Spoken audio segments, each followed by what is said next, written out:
अस्सलाम वालेकुम वरहमतुल्लाहि वबरकातुहू। इय्याका नअबुदु व इय्याका नस्तईन। नाज़रीन, बहुत बहुत शुक्रिया हमारे चैनल को लाइक करने का, सब्सक्राइब करने का और इतना शेयर करने का। हमारी व्यूअरशिप 1 मिलियन हो गई है, मैं बहुत खुश हूँ। मगर आजकल एक बहुत नाजुक टॉपिक चल रहा है जिसको बहुत से यूट्यूबर्स जो हैं स्कैंडल की तरह से इस्तेमाल कर रहे हैं अपनी व्यूअरशिप सिर्फ बढ़ाने के लिए। मैं इस मौजू को आज आपके सामने इसलिए लाना चाह रही हूँ कि हम सब की बेटियाँ सांझियाँ होती हैं, हम सब की इज़्ज़त है, बेटी सब घरों की इज़्ज़त है। दुआ ज़हरा का केस पिछले 3-4 महीनों से ना सिर्फ हुकूमती लेवल पर बल्कि घर घर की बात बन गया है। इस पे करोड़ों रुपए लग चुके हैं। यकीन मानिए कि उस लड़की को और उस लड़के को पंजाब से कराची ट्रांसपोर्ट करने का और केसेस चलाने का करोड़ से ज़्यादा की लागत आ चुकी है। आजकल दुआ ज़हरा एक क्या कहते हैं पाकिस्तान में उसको शेल्टर होम में है। शेल्टर होम हमारे इस्लाम ने ही प्रोसेस में लाया था। जब कोई औरत बेवा रह जाती थी, जब जंगें होती थी, जब बच्चे यतीम रह जाते थे, तो हुज़ूर पाक सल्लल्लाहु अलैहि वसल्लम ने उनके लिए ऐसी जगह बनाई या उनको ऐसी फैमिलीज़ के साथ भिजवा दिया जो उनका ख्याल रख सकते थे। शेल्टर होम पूरी दुनिया में बने हुए हैं और उनके हर जगह कोई बहुत अच्छी फीडबैक नहीं है। आज भी मेरे सामने एक केस आया है जिसमें शेल्टर होम को मिसयूज़ किया गया है। शेल्टर होम ईदी साहब का भी था, जिन्होंने बहुत सी बच्चियों को पनाह दी। मेरा एक ज़ाती एक्सपीरियंस भी इसके साथ हुआ है जो बहुत अच्छा नहीं था और मैं यहाँ इसलिए बता रही हूँ। अल्लाह उनको जन्नत नसीब करे, अल्लाह उनके अमाल, जो लोगों ने उनके बारे में बुरा कहा है, अल्लाह उनको भी नेकी की हिदायत दे। मगर मेरा जो एक्सपीरियंस था वो बड़ा ही अजीब व गरीब था।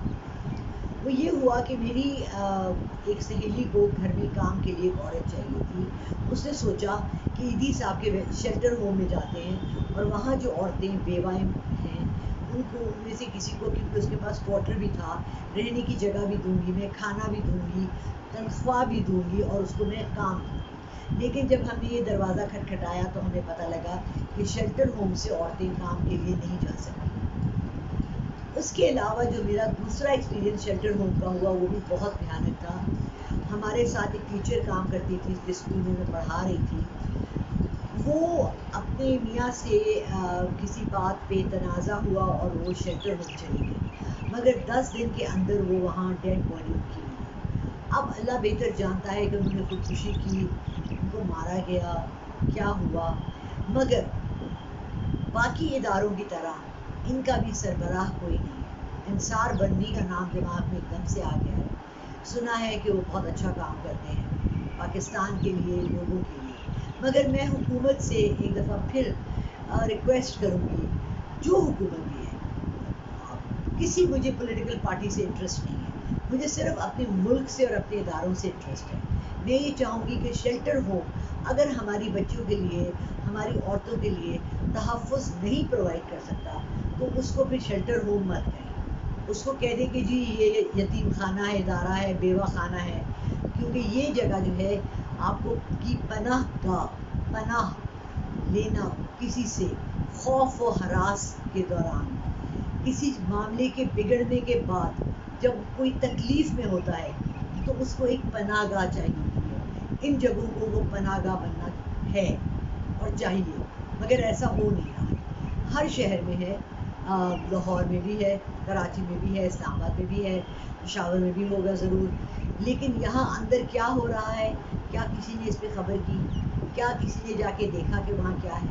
क्या किसी यूट्यूबर ने, क्योंकि इसमें सेंसेशन नहीं है, मगर मैं आपको बताऊँ कि इसमें बहुत बड़े स्कैंडल्स हैं और इसके पीछे बहुत बड़े बड़े हाथ हैं। तो जिस तरह और माफियाज़ हैं, हमें ये माफिया भी तोड़ना चाहिए।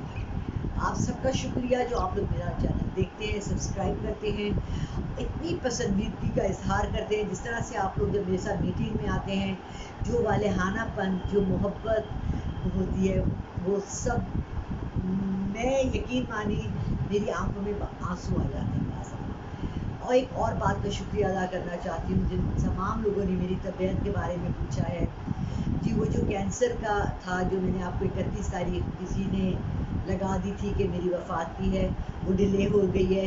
जैसे कि ज़िमनी इलेक्शन डिले हो जाते हैं, ऐसी इंसान की मौत भी डिले हो जाती है। और आज मुझे एक इतना खूबसूरत फ़ोन आया जिसमें उन्होंने मुझे ये कहा कि मैडम, पूरी दुनिया में आपके लिए जितनी दुआ हुई है शायद किसी शख्स के लिए नहीं हुई है, और ये उन सब दुआओं का असर है जो आपको अल्लाह ने ज़िंदगी दी है, जितनी भी दी है। अल्लाह मुझे इस काम में जारी रखे, आप सबकी मदद करने में, आपको सीधी राह दिखाने में, आपके साथ हम कुछ ना कर सकूं तो हमदर्दी कर सकूं। यकीन माने, यहाँ बाज़ ऐसे लोग भी बैठे जिनको जो अपना मसला किसी के साथ शेयर भी नहीं कर सकते, उनके साथ कोई हमदर्दी भी नहीं करता। तो प्लीज़, अगर मैं आपकी जो एक्सपेक्टेशन है, जो आपकी मुझसे उम्मीदें हैं, अगर मैं उस पर पूरा ना उतरूँ तो मैं आप सबसे हाथ जोड़ के माफ़ी मांगती हूँ उस बात की। बहुत से लोग गिला शिकवे करते हैं बाद में कि जी हमारा तो मकसद पूरा नहीं हुआ, हमें तो काले जादू का तोड़ नहीं बताया। मैं जी ना जादूगरनी हूँ, ना काला जादू जानती हूँ, ना कोई मेरे पास ऐसा इल्म है। मेरे पास अल्लाह का थोड़ा सा रहमतें हैं, थोड़ा सा अल्लाह की दी हुई ये रहमत है जो मैं आप सबके भलाई के लिए इस्तेमाल करना चाहती हूँ। मैं इसकी फ़ीस भी लेती हूँ। प्लीज़ ये मत सोचिए कि मैं ये फ़ीस सबिलिल्लाह करती हूँ, मैं इसकी फ़ीस भी लेती हूँ, और मैं वो कोशिश करती हूँ कि मैं जितने लोगों की इमदाद कर सकूँ उसके ज़रिए करने की कोशिश करूँ। बहुत शुक्रिया जी। प्लीज़ एक दफ़ा और रिक्वेस्ट है, शेयर कीजिए, लाइक कीजिए और सब्सक्राइब कीजिए।